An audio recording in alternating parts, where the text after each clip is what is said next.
lorsque nous étions étudiants à l'École supérieure d'art de Brest et nous avons commencé à travailler ensemble sur un projet musical et aussi plastique puisqu'il s'agissait d'une installation intitulée Octaèdre étoilé. C'était en fait la forme d'une cabane dans laquelle nous jouions donc, un album de musique pop que nous avons composé ensemble sous le nom de Super Crayon. Nous avons continué à travailler ensemble.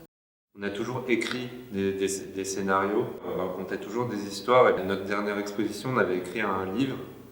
Et cette fois-ci, on voulait vraiment, vu qu'on regarde beaucoup de films et beaucoup de séries, on voulait vraiment arriver au plus proche de ce qu'était un film, mais vraiment l'approcher de manière complètement amateur et de faire un petit film, un court-métrage à partir d'autres histoires. Le Colombier, c'est un quartier très particulier de Rennes puisqu'il est très moderniste, dans l'idée des villes nouvelles des années 70, 60. Photographiquement et plastiquement, c'est aussi des éléments qui nous intéressent beaucoup puisque ça ramène forcément à un imaginaire assez particulier. Esthétiquement, ça collait bien avec Colombo, quoi. Dans l'atmosphère de Colombo, c'était parfait, quoi. C'est aussi propice à la fiction, en fait, hein, tout simplement, comme environnement.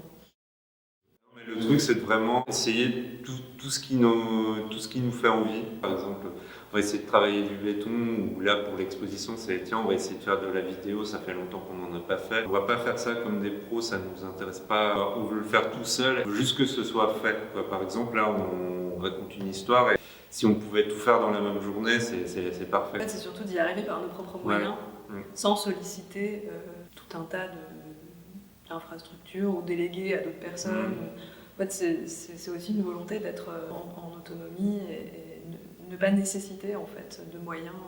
C'est de faire vraiment avec ce qu'on a sous la main, quoi. Et là, par exemple, pour l'exposition, on a un appareil photo qu'on avait acheté il y a un petit moment déjà, et c'était de se débrouiller avec ça et le peu de matériel qu'on a, quoi. L'esthétique de notre travail est très influencée par cette façon de faire et cette méthode de travail. On est très influencé par la culture do it yourself et tout ce qui est lofi. On ne va pas forcément tenter la perfection du résultat, mais plutôt accepter les accidents, les aléas un petit peu du parcours. Donc parfois, en fait, on travaille sur quelque chose sans avoir la moindre idée de ce que ça va donner à la fin.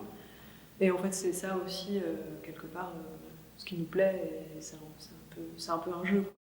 C'est des choses qu'on faisait déjà quand on était à l'école, en fait. Ça m'a toujours intéressé de faire ça, c'est de prendre des bouts et de voir comment ça fonctionne les uns avec les autres et de prendre un peu de partout, quoi. On fait beaucoup ça tous les deux, on essaye de regarder plein de films, d'écouter le plus de choses possible. On est assez gourmand culturellement, on va dire. Comme on travaillait dans le quartier Colombier, ça nous faisait beaucoup rire de prendre des choses qui sonnent... comment ça s'appelle déjà ? Les paronymes. Ouais, les paronymes. Au début, j'avais pensé à Christophe Colomb et tout, à la Colombie. Il y avait beaucoup de choses qu'on pouvait faire. On a filtré tout ça et prendre comment on pouvait créer... on revient là-dessus, comment on peut créer une histoire avec ça, quoi. Mais c'est vrai, par exemple, on a des jeux, on s'amuse tout le temps à faire si tu faisais ce film-là, qui tu prendrais comme acteur, on a le droit de prendre des acteurs morts ou des acteurs vivants. On s'amuse beaucoup à ce jeu-là. Voilà, c'est un exemple. Est-ce que tu as quelque chose à rajouter ? Non, très bien.